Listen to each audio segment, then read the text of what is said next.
All right, good to see everybody. Obviously, it's a big week, a big weekend here.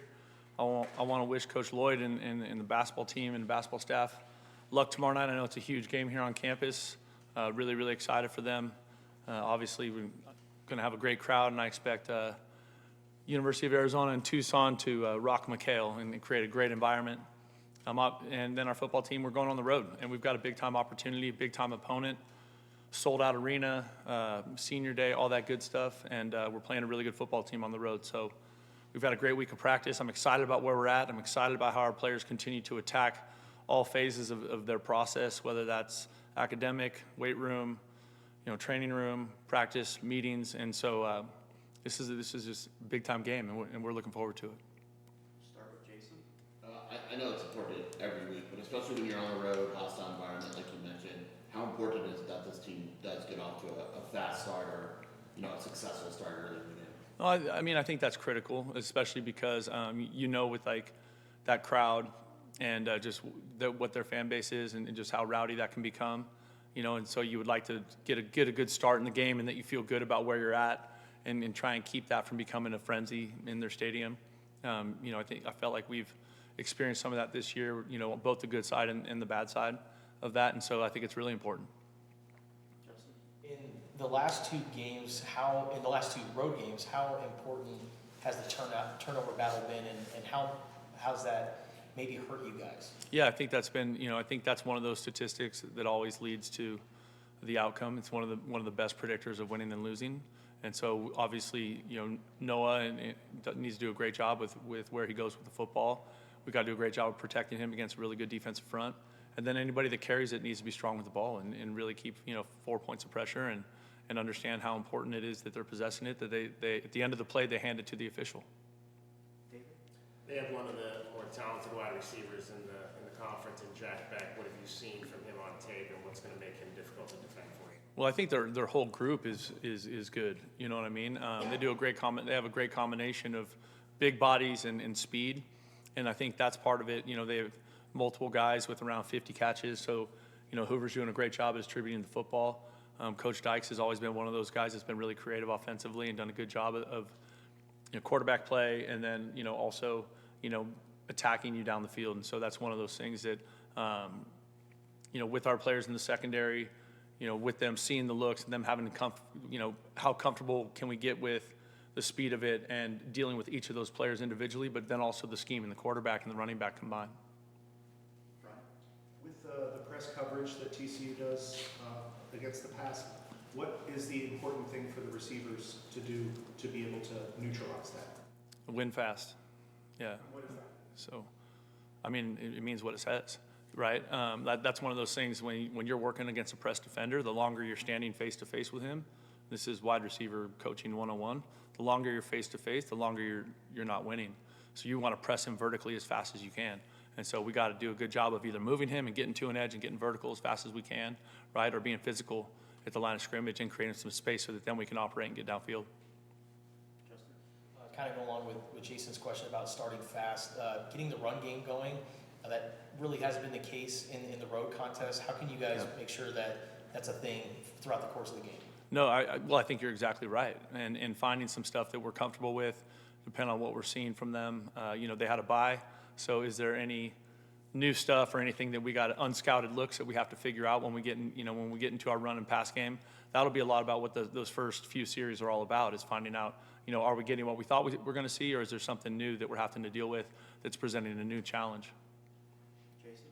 When you face a team like TCU, they don't allow many sacks. A lot of that is because they get the ball out so quickly. How do you kind of balance, okay, we need to pressure the quarterback, whereas maybe you just can't at times because they get the ball out so quickly? Well, it's both those things, right? Like you can't allow him to stand back there all day and pick you apart and have all kinds of time to do it, right? But you also need to, the biggest thing is when you do pressure him or you do get there, you got to get him down.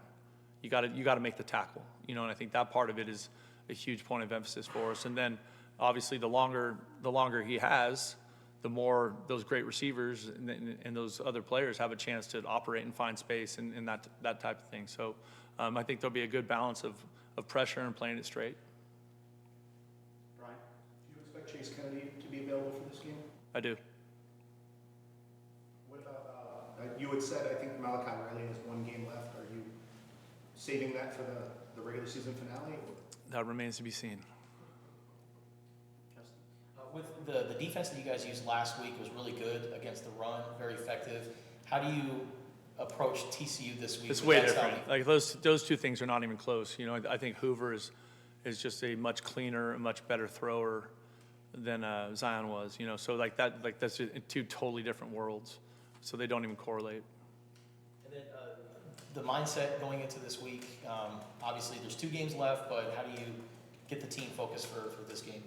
Well, the best thing about these players is that they've been fantastic that way, and I don't think for us we're just in a 1-week season, right? Every week, and that's where you know, I think sometimes, and we all have talked about it a bunch. I think when we get so focused on the outcome, when we get so focused on down the road, that's the worst place for us to be, because we're missing the importance of what's happening right now.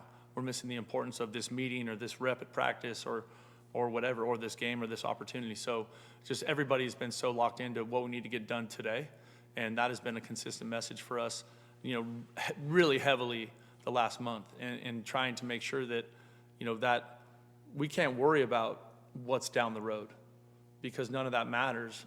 All that matters is what we're doing right now. Jason? What have you learned about Texas high school recruiting since you arrived at Arizona? You know, I had to recruit Central Texas when I was at Oregon State, so I was down there a lot. I think, you know, everybody knows that there's good football players there in that state. The thing I loved about it when I was first going down there to recruit and not having any familiarity with it was that the people at Oregon State just said, well, go to this high school and find the stadium and go to the field house. And every high school stadium has a field house, and that's where the coach operates out of. You know what I mean? It's very different than recruiting, say, in California. Like there in Texas, at every school, that whole entire coaching staff, from freshman to JV to varsity, they all have to coach or teach at the school. So they're all there, right? Where in California, you have a lot more off-campus coaches, off-campus head coaches, you know, so you're meeting guys all over the place. But the cool thing about Texas is it's just high school football is such an important thing there. And all those situations that you go into, it's like going to a college, right? It's like when the NFL scouts come here, right? They have their list, they have the film, they have everything you need so that you can get a chance to properly evaluate their players. David? But just to kind of follow up on Justin's question there have been coaches in the past, Jim Tressel was one, who believed in playing up the rivalry every day, at least a small part of every day. He had a Michigan period in every single practice. Do you prescribe to that type of thinking, that you should, even though you don't want to look too far ahead, that you should always be thinking about the rivalry? I think everyone here is always thinking about that rivalry anyway, but for us, like, we need to find a way to play good football Saturday against TCU, and that's all that matters today. So when you're getting ready for the game, what's maybe your final message to these guys before they run out? I'm still formulating that, I would say. And really, I'm not going to say that in a press conference, right? But I'm excited to see us play. These kids have worked extremely hard. They have a super high care factor, and I'm excited to see them put that out there Saturday against TCU. And then T-Mac is 112 yards away from the record. You guys talk about that at all with him? Not really.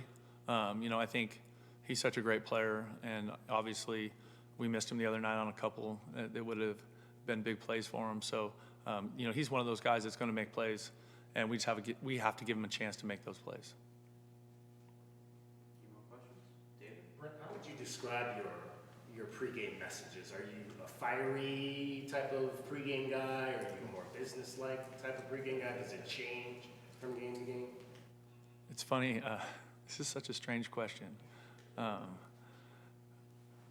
So I'm emotional pregame, right? And so yeah. So there's a lot of heat in that message normally. Any more questions? Good. All right. Thanks, Brent. Appreciate it. Yeah.